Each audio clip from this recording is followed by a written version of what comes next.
Students, today I am going to teach you Unit 3, Lesson number 3.2, The Song of Songs. Song of Songs का मतलब होता है बच्चों गीतों का गीत. Songs माने गीतों और song माने गीत. तो गीतों का गीत. गीतों का गीत का मतलब क्या है कि अभी आप इसको पढ़ेंगे तो आप समझेंगे कि इसको गीतों का गीत क्यों कहा गया है, सॉन्ग ऑफ सॉन्ग्स क्यों कहा गया है.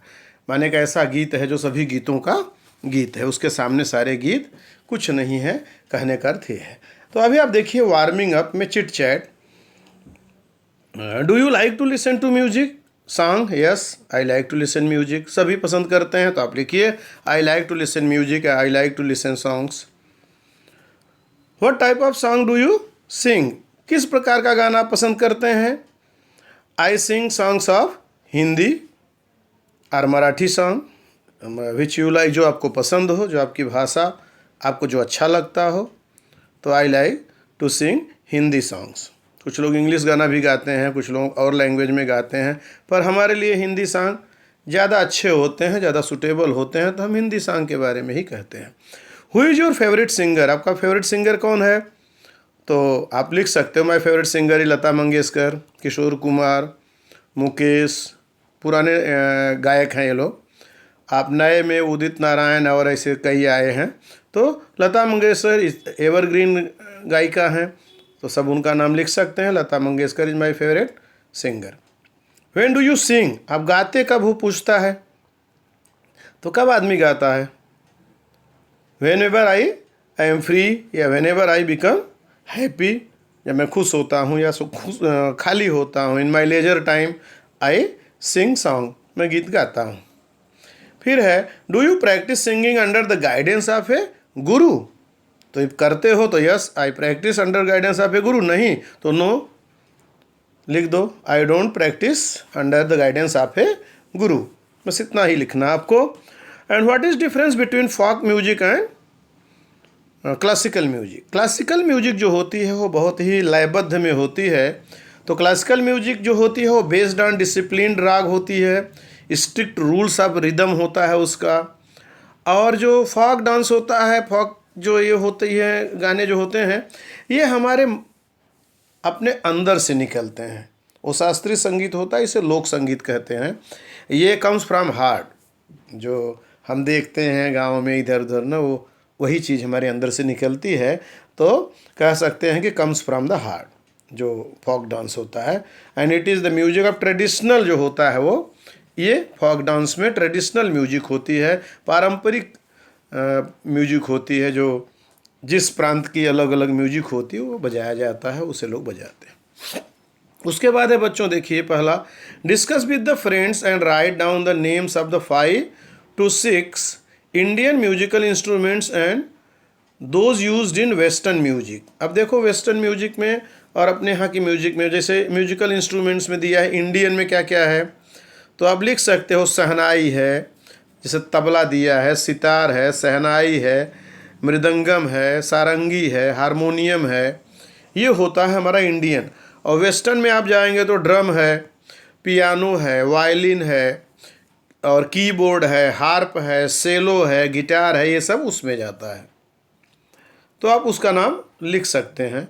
अब राग मलकान, अब यहाँ पूछ रहा है राग ए और बी में राग डालना है, तो राग मलकान में वो जो कब बजाया जाता है, ओकेज़न माने कब उसे बजाते हैं राग मलकान, तो लेट नाइट में राग मलकान बजाया जाता है. राग भैरवी मॉर्निंग में बजाया जाता है, दूसरा है राग भैरवी. तीसरा है राग पूर्वी जो आफ्टरनून दोपहर में बजाया जाता है, या दोपहर बाद कहिए. राग मारवा जो है वो इवनिंग में बजाते हैं. राग कल्याण जो है वो नाइट में बजता है. और राग कफ़ी एनी टाइम बजाते हैं, सुबह शाम दोपहर कभी बजा सकते हैं. तो ये है आपका म्यूजिक के बारे में. अब जो लेसन मेन है सॉन्ग ऑफ सॉन्ग्स, गीतों का गीत, वो क्या है उसके बारे में पढ़ते सुनते. बहुत इंटरेस्टिंग लेसन है. आप ध्यान से किताब साथ में लेकर के जब इसे सुनोगे, पढ़ोगे, समझोगे तो आपको बहुत अच्छा लगेगा. पहला पैसेज देखिए, इसमें जो सॉन्ग ऑफ सॉन्ग का है पहला passage. Slowly gently the exhausted musician laid his tanpura on the carpet. The exquisite strains of Rag Darbari still vibrated within the hall. Emperor Akbar looked up, his eyes lit with admiration. Wonderful, he said. Superb. I listen to you every day, but I can't seem to have enough. तो कहते हैं slowly gently the exhausted musician laid his tanpura on the carpet. धीरे से बड़ी ही सौम्यता के साथ थके मादे वादक ने, एग्जॉस्टेड माने थके हुए, टायर्ड, थक जाना बजाते बजाते, म्यूजिशियन माने बजाने वाले, वादक जो थे, लेड हिज तानपुरा, उन्होंने अपना जो तानपुरा है, उनका जो बजाने का ये है इंस्ट्रूमेंट, उसे तानपुरा कहा है। तानपुरा बजाते थे वो, तानसेन नाम था, जो कि हमारे देश के बहुत बड़े म्यूजिशियन थे, माने जाने लोग उदाहरण के रूप में बोलते हैं तानसेन हुए हो क्या, मतलब इतना अच्छा म्यूजिक बजाते थे। तो उन्होंने थके हारे उस वादक ने अपने तानपुरा को कालीन पर रखा, मैंने उसके पहले वो बजा चुके थे। द एक्सक्यूसाइड स्ट्रेन्स ऑफ राग दरबारी still vibrated with in the hall. राग दरबारी के मधुर स्वरों की तान से सभागृह अभी भी गूंज रहा था। जो उन्होंने राग दरबारी बजाया था उससे सभा अभी भी गूंज रही थी। एम्परर अकबर लुक्ड अप, ये जो बादशाह अकबर था उसके दरबार में ये चल रहा था, तो बादशाह अकबर ने अपनी दृष्टि ऊपर की, लुक्ड अप माने ऊपर की ओर देखा। His eyes lit with admiration, उसकी जो दृष्टि ऊपर गई, उसकी आंखों में प्रशंसा के भाव तैर रहे थे। लिट माने होता है आंखों में चमक आ जाना, जल उठना, तो उसके अंदर, उसके शरीर में, उसकी आंखों में प्रशंसा के भाव आ गए थे। उसने कहा वंडरफुल, वंडरफुल माने अप्रतिम, आश्चर्यचकित, बहुत अच्छा। इसलिए देखिए नोट ऑफ एक्सक्लेमेशन है, एक ही वर्ड को वंडरफुल को रखा है उसमें, उसने ये एक्सक्लेमेशन का वर्ड है। उसने कहा वंडरफुल, अप्रतिम, माने आप जैसा कोई नहीं। ही सेड सुपर, बहुत अच्छा, अति उत्तम। I listen to you every time, मैं तुम्हें प्रतिदिन सुनता हूँ, मैंने तुम्हें प्रतिदिन सुना या सुनता हूँ।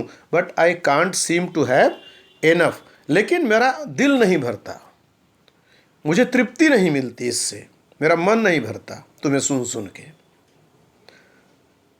Tansen bowed in silent gratitude, Tansen विनम्रतापूर्वक, बड़े कृतज्ञता से, बाउड माने होता है अपना सर झुकाकर उसकी कृतज्ञता ज्ञापित करते हैं। आप जानते हैं राजाओं को, ऐसे लोगों की कृतज्ञता ज्ञापित करने के लिए सिर झुकाकर उनका अभिवादन करना होता है, या उन्हें उनकी जो भी उनके प्रति हमें कृतज्ञता ज्ञापित करनी होती है, सिर झुकाकर करते हैं।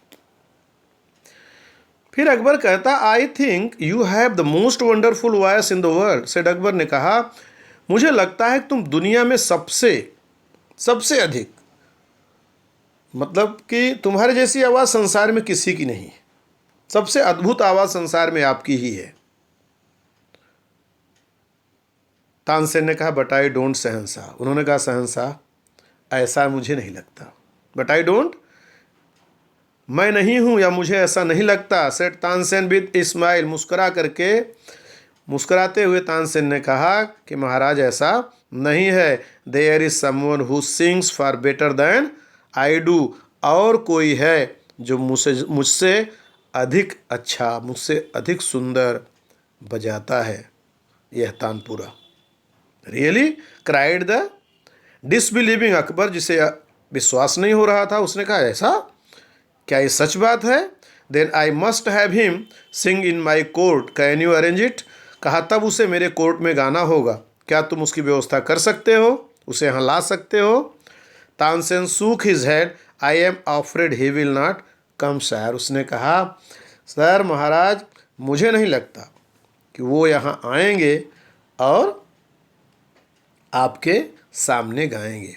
तानसेन ने बड़ी विनम्रता से कहा, उन्होंने ना में सिर हिला दिया। जब उन्होंने कहा ना रियली हुआ है, तो उन्होंने सूक हिज हेड मीन्स उन्होंने कहा कि ना में सिर हिलाकर कहा, आई am afraid he will not, मुझे डर है कि वो यहाँ पर, क्षमा करें महाराज, मुझे नहीं लगता कि वो यहाँ पर आएंगे।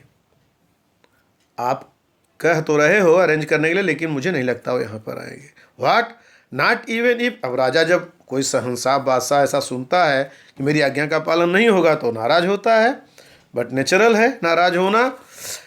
What, not even if he hears that the emperor himself has summoned him.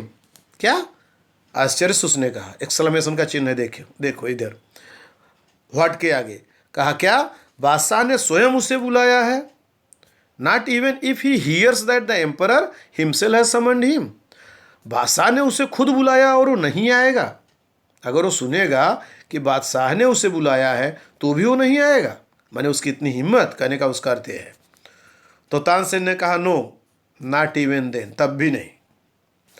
अगर यह कहा जाए कि बादशाह ने बुलाया है तो भी वो नहीं आएंगे। This really would have enraged any other emperor. कहता है, जो लिखा है राइटर ने, कि अन्य कोई भी राजा इस बात को सुनकर क्रोधित हो जाता। This reply would have enraged, enraged माने गुस्सा कर देता, क्रोध से भर देता उस व्यक्ति को जो राजा के सामने ना करे, ना सुनकर राजा नाराज हो जाता। लेकिन बट अकबर वॉज डिफरेंट, लेकिन अकबर थोड़ा अलग टाइप का शहंशाह था, बादशाह था। वेरी वेल उस्ताद जी, उसने कहा उस्ताद जी बहुत अच्छा, कोई बात नहीं। Set Akbar smiling into Tansen's half scared eyes. अब इतना सुन करके तानसेन डर गए कि पता नहीं बादशाह क्या एक्शन लेगा, क्या करेगा, तो थोड़ी बहुत डरे हुए थे। लेकिन उसने कहा मुस्कुराते हुए, कोई बात नहीं उस्ताद जी, if he does not come. उसने भयभीत तो हो ही गए थे कि पता नहीं क्या कहेगा, बुलाओ उसको, ये करो वो करो, पकड़ लाओ। तो तानसेन को थोड़ा डर लगा। लेकिन जब अकबर ने मुस्कुराते हुए कहा कि कोई बात नहीं, if he does not come, अगर वो नहीं आ सकते यहाँ, I shall go to him, मैं उनके पास चल सकता हूँ, माई सेल्फ स्वयं। Will you take me to him, क्या आप मुझे वहाँ उनके पास ले चलेंगे? तो तानसेन ने कहा yes sir, provided you don't come as the emperor of Hindustan, जरूर ले चलूँगा।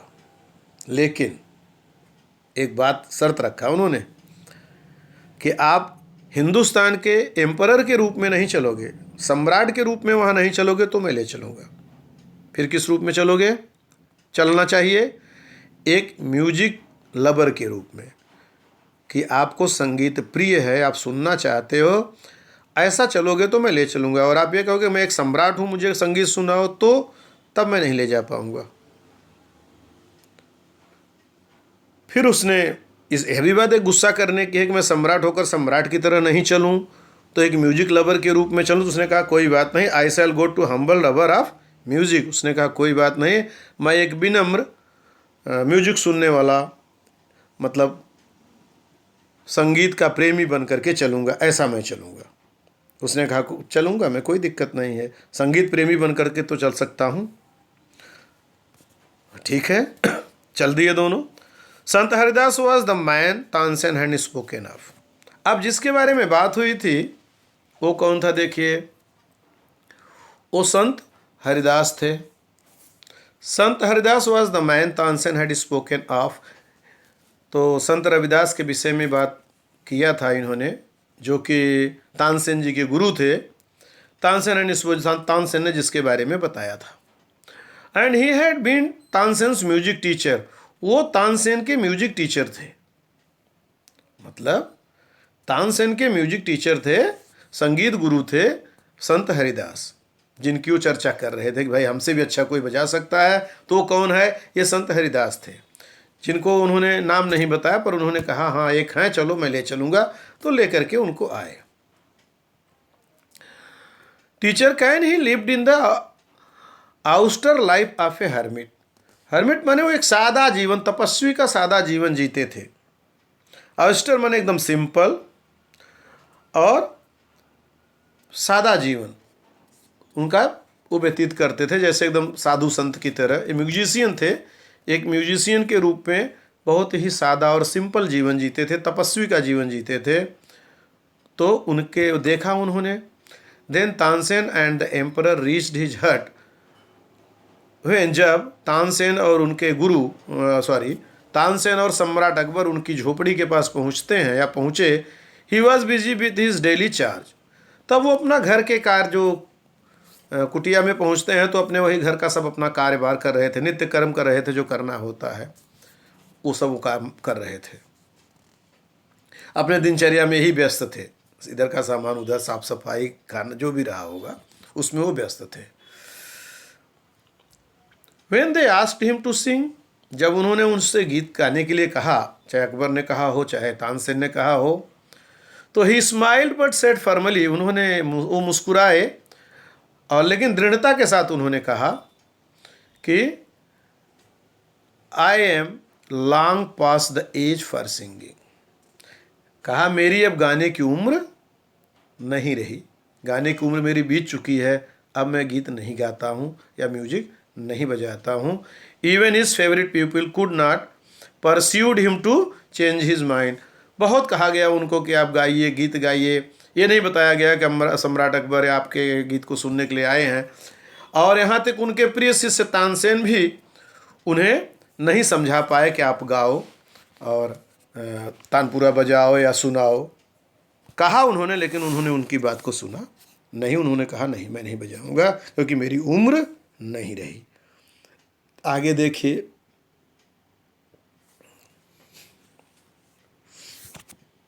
थोड़ा सा इसमें रह गया है।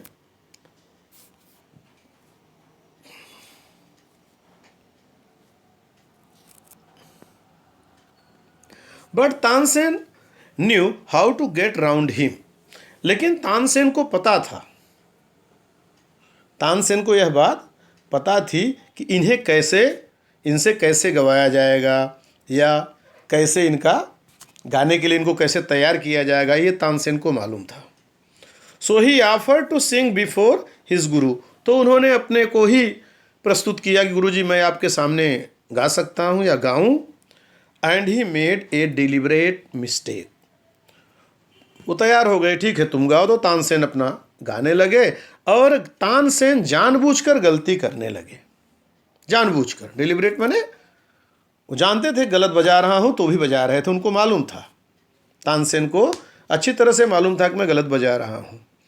That's not the right note Tansen. अब जब गलत बजा रहे थे तो गुरुजी को गुस्सा आया, उनके गुरु को, तो वो चिल्लाए, तानसेन ये राइट नोट नहीं है, तुम सही नहीं बजा रहे हो। भाई अपने गुरु के सामने अगर आप गलत बताओगे, गलत पढ़ोगे, गलत सुनाओगे, तो उन्होंने कहा भाई ये तुम्हारी जो सुर है, तुम्हारा जो ये गीत है, ये बराबर नहीं बज रहा है, तुम बराबर नहीं बजा पा रहे हो। Cried his teacher amazed, what has happened to you. उन्होंने कहा तुम्हें हो क्या गया है तानसेन, गलत क्यों बजा रहे हो, क्या कर क्या रहे हो। Tansen did not seem to understand his teacher and he made the same mistake again. वो ऐसा क्यों कर रहे थे, तानसेन ने उनकी बात तो सुना लेकिन उस पर ध्यान नहीं दिया और वही गलती बार बार करने लगे, गलत ही बजाने लगे, गलत राग बजाने लगे, क्योंकि उनको मालूम था अभी गुरुजी कहने से नहीं बजाएंगे और जब मैं गलत बजाऊंगा, गलत कुछ करूंगा तो गुरुजी अपने आप मुझे सही करेंगे, डांटने के लिए मुझे अपना तानपुरा लेंगे और खुद बजाएंगे। तभी वो खुद बजाएंगे जब उनका मन करेगा। इसलिए वो जानबूझकर गलतियां कर रहे थे तानसेन कि गलत बजाऊंगा तो ये हमसे छीन करके खुद बजाने लगेंगे और तब बजाएंगे कि उसके पहले ये बजा नहीं सकते। और उनको अकबर को वो सुनाना भी था कि उनका म्यूजिक कि ये सबसे ग्रेट, सबसे बेस्ट म्यूजिशियन है। तो ये इसलिए वो जानबूझ के गलती कर रहे थे और ये गुरु को पता नहीं था, तानसेन को पता था कैसे इनसे बजवाना है। तो उन्होंने फिर से अगेन एंड अगेन गलती किया। And एक्सपरेटेड Sant Haridas took the tanpura from Tansen's hands and sang the right note. माने गलत बजा रहे थे, वही रागो बोले ये बजाओ तो दूसरा बजाते थे। तो एक्सपरेटेड मतलब होता है, एक्सपरेटेड का मतलब होता है इरिटेट, मतलब एंग्री होकर, गुस्सा होकर गुरुजी ने तानपुरा संत हरिदास ने उनसे ले लिया, छीन लिया। And sang the right note, और सही गीत बजाने लगे, माने सही जो जैसे बजना चाहिए तानपुरा वैसे उन्होंने बजाना शुरू कर दिया, जो लोग चाहते थे वो हो गया। Then he went on to the next and next. और गुरुजी ने जब तानपुरा ले लिया तानसेन से, संत हरिदास जो कि बहुत बड़े म्यूजिशियन उनके गुरु थे तानसेन के, तब एक पर एक आगे ऐसे ही बजाते गए। The music spread across the forest. अब संगीत पूरे फॉरेस्ट में, जंगल में फैल गई, पूरे जंगल में फैल गई। जैसे फूल की सुगंध फैलती है उस तरह से एकदम फैल गई। Like the first glimmer of dawn, of fragrance of jasmine, जैसे चमेली की फूल की सुगंध और जैसे भोर की जो चमक होती है, सूर्य की जो किरणें होती हैं वो वन में फैल जाती हैं, वैसे ही ये संगीत सुगंध फूल चमेली की और पहली किरण की तरह जंगल में एकदम फैल गई, चारों ओर फैल गई और म्यूजिक की सुगंध आने लगी, म्यूजिक की आवाज़ आने लगी एकदम। Both Akbar and Tansen listen to him as if they were hypnotised. फिर अकबर और तानसेन दोनों हाइपोटाइज्ड हो गए। हाइप्नोटाइज्ड का मतलब होता है कि आप उसके बस में हो जाना, एकदम से मंत्रमुग्ध हो जाना। दोनों तानसेन और वो हाइप्नोटाइज्ड हो गए और हाइप्नोटाइज्ड का मतलब हो गया कि दोनों एकदम से चुपचाप जैसा बज रहा है वो सुन रहे हैं आंख बंद करके। तो हाइप्नोटाइज का मतलब यही होता है कि आप एकदम मंत्रमुग्ध हो जाओ और सामने वाला जो कर रहा है वही सुनो, बाकी आपका दिमाग कहीं नहीं चलता। And the emperor realised that Tansen had spoken the truth. और अकबर को तब महसूस हुआ कि तानसेन जो कह रहा था या तानसेन जी ने जो कहा कि हमसे भी अच्छे बजाने वाले गुरु हैं, तो सच कह रहे थे ये। He had not known that music could be like this, माने उन्हें इस प्रकार की म्यूजिक, इस प्रकार का संगीत, इतना मधुर, इतना सुंदर संगीत हो सकता है, यह अकबर को पता नहीं था। He had certainly never heard anything like it before. इससे पहले उसने कभी ऐसी म्यूजिक, कभी ऐसा वाद्य का जो सुरीलापन था, सुंदर था, मधुरता थी, कभी सुना नहीं था अकबर ने। As they walked back the emperor suddenly broke the silence to ask Tansen. और जब तानसेन म्यूजिक सब खत्म हो गया, अकबर जाने लगा, तो अचानक से अकबर ने उस वातावरण में थोड़ा सा साइलेंस को तोड़ा, जो चुप था, एकदम वातावरण शांत था। उसको तोड़ते हुए उसने कहा, why can't you sing like him उस्ताद जी। तानसेन से उसने कहा कि उस्ताद जी आप इतना बढ़िया क्यों नहीं बजा सके, या आप इतना बढ़िया क्यों नहीं बजा सकते, आपने ऐसा क्यों नहीं बजाया। तानसेन स्माइल्ड, तानसेन मुस्कुराए, उन्होंने कहा सहनसा, आई सिंग एट योर कमांड, मैं आपके आदेश पर गा रहा था। The command of the emperor of Hindustan, Hindustan के एम्परर सम्राट की कमांड थी, उनकी इच्छा थी, उन्होंने आज्ञा दिया था, तो मैं गा रहा था। But Guruji sings for one who is master of even Kings. लेकिन गुरुजी आपके कमांड पे नहीं गा रहे थे, जो मास्टर ऑफ किंग्स होता है, माने परमात्मा जो राजाओं का राजा होता है उसकी कमांड पर वो बजाते हैं। परमात्मा की इच्छा होगी तो वो बजाते हैं, ऐसा है। तो जो मास्टर ऑफ इवन किंग्स है, माने राजाओं का जो राजा है, वो उसके लिए बजाते हैं। गॉड, भगवान, परमपिता परमात्मा। तो परमात्मा से जब प्रेरणा मिलती है तब वो बजाते हैं, और हम तो राजा की आज्ञा से बजाते हैं। तो his music springs from the depth of his soul, इसलिए उनकी जो म्यूजिक है वो आत्मा के अंदर से आती है। आत्मा के अंदर से जो आवाज़ आती है ना, अंदर से जो निकलता है, परमपिता परमात्मा की कृपा से संगीत जो होती है ना, उनकी मुक्त होती है और आत्मा की गहराई से उनकी संगीत निकलती है, जो कि फ्री एंड अनआस्क्ड फॉर, और जो कभी न उन्हें कोई कहता है, एकदम स्वच्छंद होती है। उनको न कोई गाने के लिए कहता है और न उन्हें कोई गाने के लिए कभी न जो मैंने कहा ही नहीं जाता, उनको एकदम स्वतंत्र और न कोई कहता है, फ्री है एकदम। जब इच्छा होती है तब गाते हैं, यानी जब परमात्मा की इच्छा होगी कि गाना है तभी वो गाते हैं। परमात्मा की इच्छा माने आत्मा की इच्छा, वो आत्मा से गाते हैं, दिल से गाते हैं, किसी की आज्ञा पर उनको गाना नहीं होता, इसलिए उनकी आवाज़ परमात्मा की आवाज़ है, इसलिए वो बहुत सुंदर गाते हैं। And how can I expect my music to be so beautiful and divine. तो महाराज मेरा संगीत उनके समान सुंदर और दैवी अलौकिक कैसे हो सकता है, जो परमात्मा के सिग्नल पर चल रहा है, और मैं तो आपके सिग्नल पर चल रहा हूँ। राजा के सिग्नल पर चलना और परमात्मा के सिग्नल पर बहुत बड़ी बात होती है। परमपिता परमात्मा की प्रेरणा से गाते हैं, जब उसकी इच्छा होती है तब वो गाते हैं, और मैं जब आपकी इच्छा होती है तब गाता हूँ। इसलिए उनका जो माधुर्य है, उनका जो म्यूजिक है, वो सर्वोपरि है, सबसे अच्छा है, सबसे सुंदर है। तो उनके जितना अलौकिक और सुंदर मैं कैसे गा सकता हूँ। तो इस तरह से उन्होंने अकबर को ये बात तानसेन जी ने बताई। इसलिए कहा गया कि सॉन्ग ऑफ सॉन्ग्स, माने गीतों का गीत। सब लोग गीत गाते हैं, और गीतों के ये गीत गाते हैं जो गुरु जी हैं संत हरिदास, बहुत बड़े म्यूजिशियन थे। तानसेन के गुरु होने का अर्थ यही हो गया कि बहुत बड़े म्यूजिशियन थे, बहुत बड़े वाद्य कलाकार थे। तो बच्चों, आप इस लेसन को अच्छे से पढ़ना, इसमें से एग्जाम में आता है। अच्छे से पढ़ाई करना, अच्छे से घर पे रहो, सुरक्षित रहो, पढ़ाई करो। विद्यालय खुलेगा तो मिलेंगे, नहीं तो इसके पहले इसका जो पैसेज रहेगा वो आप उसका प्रश्न उत्तर लिख लेना। होमवर्क मैं आपको भेजूँगा। अच्छे से पढ़ाई करो।